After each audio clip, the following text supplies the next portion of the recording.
Wake up. No alarm. No phone. Just the cold, and the first gray light creeping through the mouth of a cave.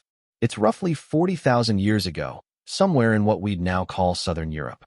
A woman, let's call her Nothing, because she never had a name that survived, opens her eyes to a day that will demand almost everything from her. By tonight, she will have walked perhaps 15 kilometers. She will have faced the very real possibility of starving, of being killed by a predator, of losing someone she loves to something as simple as an infected cut. And she will have done all of this while being, in nearly every measurable way, exactly as intelligent as you are right now. Today, we're going to walk through a single day in her world. Not to romanticize it. It was brutal in ways modern life rarely is, but to actually understand it. Because the story of how humans survived this world is, in many ways, the story of how we became who we are today. The first thing she does isn't move. It's listen. For a full minute, maybe more, she lies still, ears tuned to every sound outside the cave. This isn't paranoia.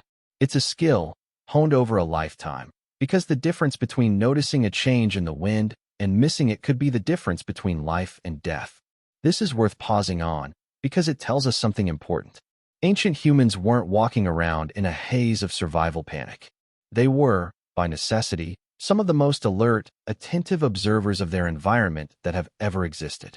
Every rustle, every distant call, every shift in animal behavior was information.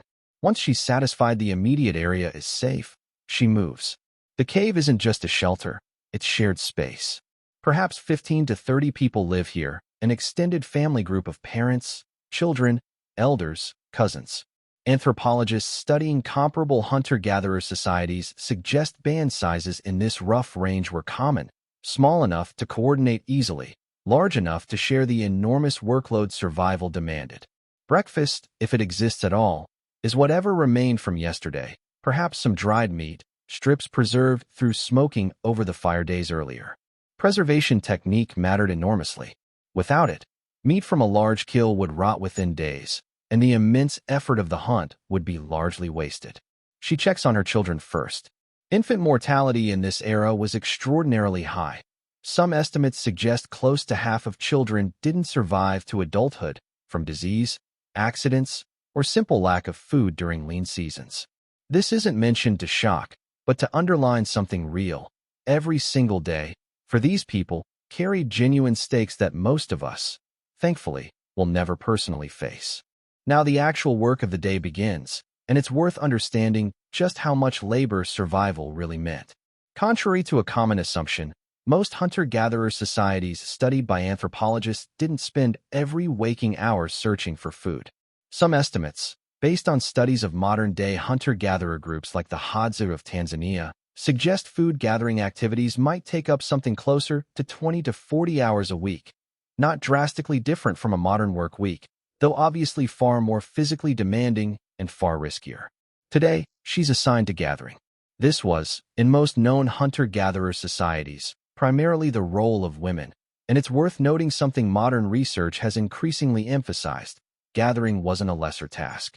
In many documented hunter-gatherer societies, gathered plant foods, nuts, roots, berries, tubers, actually made up the majority of caloric intake, often more than meat from hunting.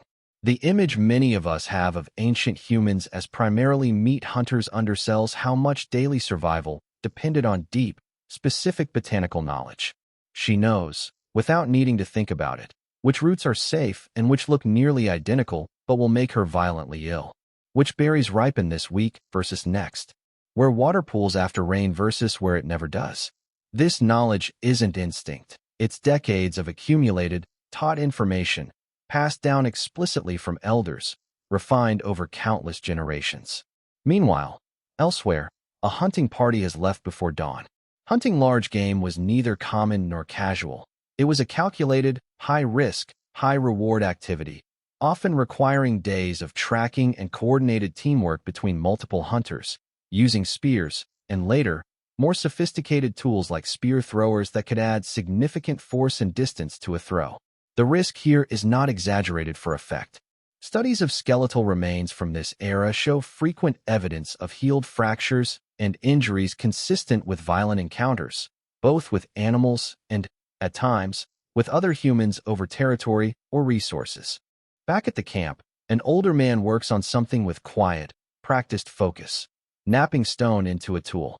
This is a skill that takes years to properly master, striking one stone against another at precise angles to flake off pieces until a sharp edge emerges. Archaeological evidence suggests tool-making techniques were incredibly consistent across huge spans of time and geography, which tells us something important. This wasn't casual trial and error. It was taught, deliberately, generation after generation, likely starting in early childhood. Fire, similarly, wasn't something casually made each day in this era. It was more often carefully maintained, kept burning, or easily reignitable, because reliably starting a fire from nothing was time-consuming and not always successful, even with practiced skill.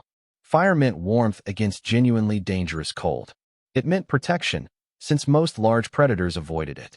It meant cooked food, which some researchers argue may have been a crucial factor in enabling the larger brains that define our species, since cooking makes many foods dramatically easier to digest and extract calories from. And fire meant something else, something easy to overlook.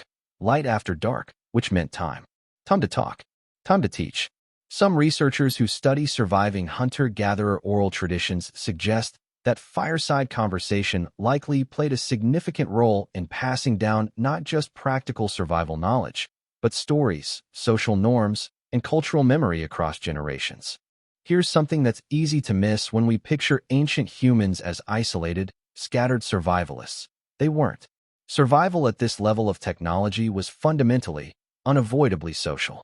No single person could realistically do everything required to survive alone for long. Hunt, gather, make tools, maintain fire, care for children, defend against threats. The group was the actual survival unit, and this created intense social pressure toward cooperation, sharing, and maintaining relationships. Anthropological studies of comparable societies suggest food sharing wasn't simple generosity. It was closer to a system, sometimes called reciprocal altruism, where sharing successfully today created a real, expected obligation for others to share with you during your own future lean times. It was, in a sense, an insurance system, running on memory, reputation, and trust rather than currency. Conflict existed too. Of course, resources were sometimes scarce, and disputes over territory, mates, or perceived unfairness in sharing certainly occurred. But the tightly interdependent nature of these small communities meant that maintaining group cohesion was, in a very direct sense, a matter of survival for everyone involved. By afternoon, the gathering party returns.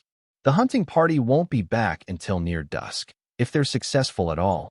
Many hunting expeditions in comparable studied societies actually end without a kill, sometimes the majority of them, which is precisely why gathered food formed such a reliable caloric backbone.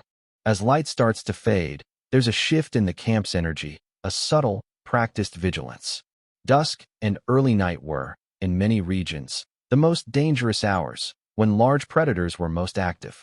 The hunting party returns, and today, they're successful, a deer carried between them on a simple wooden frame. There's visible relief in the camp, because a successful hunt didn't just mean food for tonight. Properly processed and preserved, it could stretch to feed the group for days. What follows is something worth sitting with. The meat is shared, not hoarded. In many hunter-gatherer societies studied, this sharing followed specific, sometimes fairly elaborate social customs, certain cuts going to certain people based on kinship, contribution to the hunt, or social role. This wasn't chaos. It was a functioning social system, just one running on entirely different logic than a modern market economy. As the fire is built up against the coming dark, the group gathers close.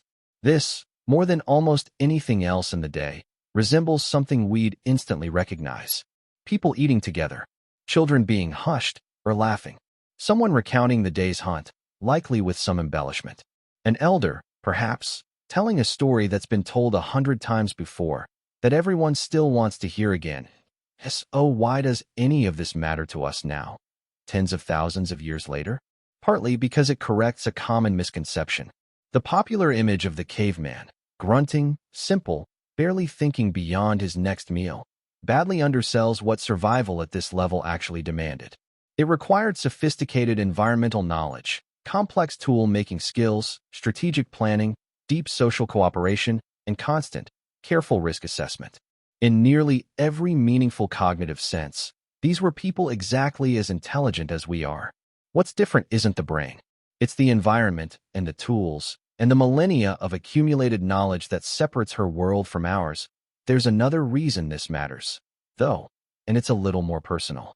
Many researchers in evolutionary psychology argue that much of our modern psychology, our craving for social connection, our anxiety around scarcity, our deep responses to storytelling around a shared fire-like glow of a screen, our instinctive vigilance in unfamiliar dark spaces, these patterns didn't appear recently. They were shaped, gradually, across exactly the kind of days we just walked through, repeated for hundreds of thousands of years. So tonight, as she finally lies back down in the cave, fire glowing low, family close around her, the day's dangers survived once more. She has no idea, of course, that any of this will eventually matter to anyone else. She's not thinking about legacy. She's thinking about tomorrow. Whether the gathering grounds will still have enough. Whether the weather is turning. Whether her children will wake up healthy. The same, small, immediate concerns that, in different forms, still occupy most of us today. 40,000 years is an almost unimaginable span of time. And yet, in the quiet moments, around a fire, with people we care about, worried about tomorrow, we're not as far from that cave as it might seem.